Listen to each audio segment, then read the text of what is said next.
my name is Miss Sam, and today I'm going to be walking you through our March Let's Get Crafty Shaving Cream Painted Shamrocks. This is a really exciting craft, so let's get started. In this month's Let's Get Crafty bag, you're going to find your shamrock cutouts, you'll find a can of shaving cream, some green paint, and some popsicle sticks to stir and to scrape off the extra paint and shaving cream. From home, all you're going to need is something to put the shaving cream and paint on. I'm going to be using this round tin serving tray here, but you can use anything you have at home, like a large plate, a baking sheet, or if you would like to use maybe just your countertops. Just keep in mind we'll be using paint, and while it is water washable, it can leave a bit of a mess, so I would encourage you to use something washable. And then I also encourage you to have something that you can put your shamrocks on after they have paint on them, as well as the shaving cream. I'm going to be using just a piece of tin foil here, and that's just so that they can dry without getting your counters or your table messy. So what we're going to do is we're actually going to first take our tray or whatever we're using, and we're going to start off with the shaving cream. And when we do this, we want to make sure that we get a nice big area here, because you want to be able to place your shamrock down right into it and then pick it up. So go ahead and fill it up.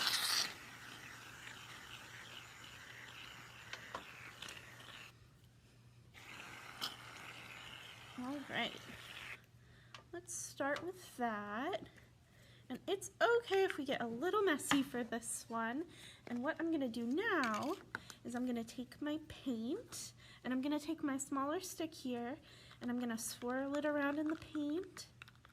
And then I'm gonna take it and I'm gonna swirl it through my shaving cream.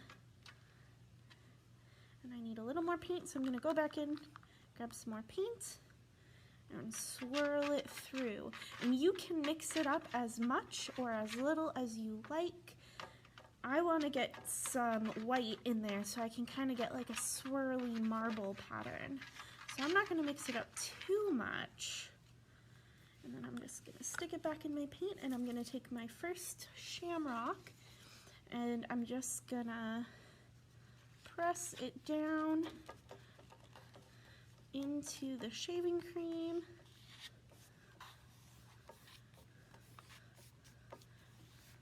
And you kind of want to smoosh it around, and then very carefully I'm going to pick it up so I don't rip it. Whew, and it's going to curl up a little bit, like you can see. So I'm actually going to push this away, and I'm going to grab my tin foil, or if you have a plate or whatever you're going to set it on, and very carefully flatten it down. And then I'm going to take my other popsicle stick, and I'm going to scrape off the excess, and I'm going to put it right back on my tray. And again, you might be getting a little messy here, but that's okay. Just scrape it off carefully like that. And you're going to use all that shaving cream for your next shamrock. And look at that super cool marbled design we have on the first one. So super cool. I'm going to leave that one here, and I'm going to set it to the side, and we're going to take this one back. And for this one, I think I'm going to add a lot more paint. I think I want more of a dark green shamrock for this one. So I am going to go ahead and add just a lot more paint.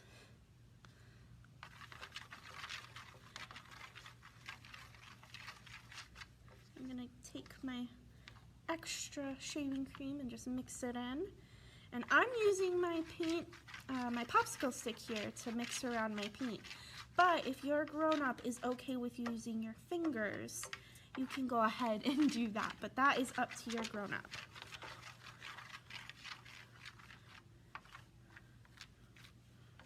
I think even a little more. All right. I think I kind of like that. That is a lot darker green than our first one. Whoop. Okay. I'm going to do the same thing we did with our first shamrock. I'm going to put it here, and I'm just going to press. Make sure it smushes down all over my shamrock leaves.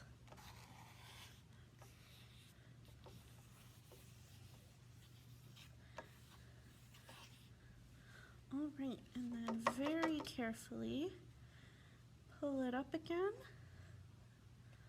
because remember, we don't want to rip our shamrock. Ooh, and that one is a lot darker green. So we're going to do the same thing as before. Spin this around here.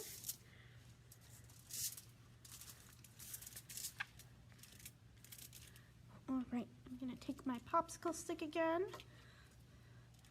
We're going to scrape off the extra.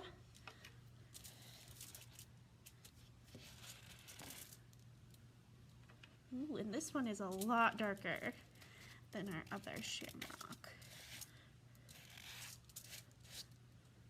All right. That one might be a little harder to see because there's so much paint everywhere, but you can see how much darker some of those swirls are than our first one, which kind of has a lot more white to it. So the next step would be to wash your hands and to let your shamrocks dry. Now, if you have any paper at home that you would like to use to decorate, you can absolutely do that. You're going to do the exact same thing. Just keep in mind that this is a heavier paper. So if you're using something like printer paper or construction paper, it might not, it might get a little too wet, so just be really gentle with it, whatever paper you're using. Otherwise, I'm going to go ahead and let this dry, and I'll see you in just a little bit. So I have been letting these sit out to dry. It didn't take very long, but if you want to make extra sure that they're dry, you can leave them out for maybe a couple hours before you decide to hang them up. But now that they're dry, I can take them up off of the tin foil, and I can decide if I want to hang them up somewhere or if I want to maybe make another craft out of them. But they are super cool. You can see my first one, all those really great marbling textures you get if you don't mix the colors together too much.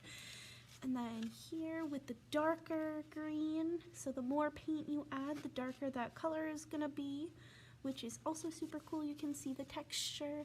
So you can do a lot of fun stuff with these. So I hope you had a great time.